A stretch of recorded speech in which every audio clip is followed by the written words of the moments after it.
안녕하십니까. 국민권익위원회 부위원장 김태규입니다. 지난 7월 10일 국민권익위원회 의결을 통해서 환경부 등 14개 중앙행정기관의 제도 개선 근거한 부당한 행정처분 효과의 승계 방지 방안에 관해서 말씀드리겠습니다. 경기가 활성화되기 위해서는 영업의 양도와 양수가 원활하게 이루어져야 합니다.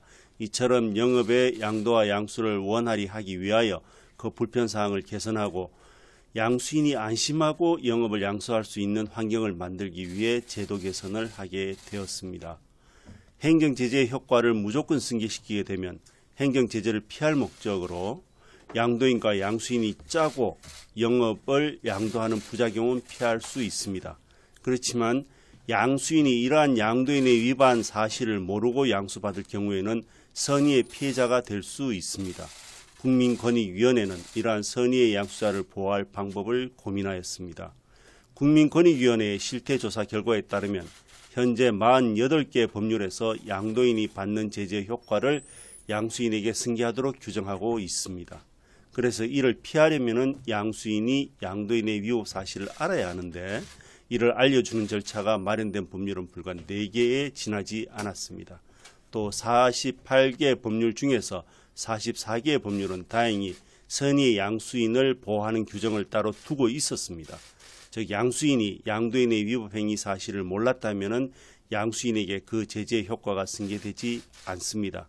그런데 이런 경우에도 양수인이 자신이 몰랐다는 사실을 입증해야 해서 제재를 피하기는 여의치가 않았습니다. 국민권익위원회가 운영하는 국민생각함을 통해서 조사한 결과 선의의 양수자를 보호한다는 규정이 있어도 선의 입증이 어려워서 실질적인 보호 대책이라고 보기 어렵다는 의견이 57.7%나 되었습니다. 더해서 선의의 양수인을 보호하기 위하여 행정청이 양도인의 위법행위를 미리 알려줬으면 좋겠다는 의견도 86.5%에 이르는 것으로 나타났습니다. 문제점을 살펴보겠습니다. 첫째, 영업의 양도인은 불리한 행정제재의 전력을 숨기고 싶어합니다. 양수인은 근데 이것을 확인할 방법이 없습니다. 관할 행정관청에 문의를 하면은 양도인의 민감 정보라는 이유로 잘 알려주지도 않습니다. 이런 이유로 다수의 국민이 양도인의 위법행위 사실을 사전에 알려달라는 민원을 여러 행정기관에 제기하고 있는 실정입니다. 둘째, 앞서 보았듯이 48개의 법률 중에서 4개의 법률은 선의의 양수인을 보호한다는 규정을 아예 정하지 않고 있거나 미흡하게 정하고 있는 경우들이 있었습니다. 셋째, 영업의 양도와 함께 제재의 효과의 승계도 인정하고 있으면서 정작 양수에 언제까지 제재 효과가 승계되는지 그 기간에 대해서는 제대로 규정하지 않고 있는 법률도 9개나 되었습니다. 이에 국민권익위원회는 우선 건강기능식품에 관한 법률 등 43개의 법률에는 양수인에게 사전에 양도인의 위법행위 사실을 알려주는 절차를 마련하도록 권고하였습니다.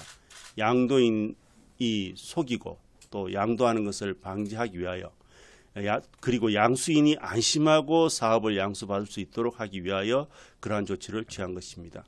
다음으로 전기사업법 등 4개의 법률에 대해서는 선의의 양수인을 보호하는 규정을 신설하도록 권고하였습니다. 종전에 선이든 악이든 불문하고 무조건 제재의 효과를 승계시키던 문제가 이로 인해서 해소될 걸로 보입니다. 마지막으로 석유 및 석유 대체연료 사업법 등 9개의 법률에는 승계기관을 명확하게 규정하도록 하여 양수인이 장기간 법적 불안정 상태에 놓이는 것을 방지하도록 개선하였습니다. 우리나라는 장기 불황에 놓여 있어서 원활한 영업의 양도 양수는 경기 활성화에 있어서 중요한 조건이라고 판단됩니다.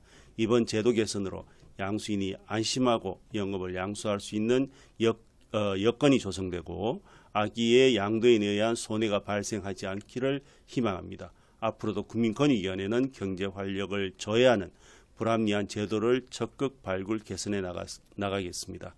이상으로 브리핑 마치겠습니다. 감사합니다.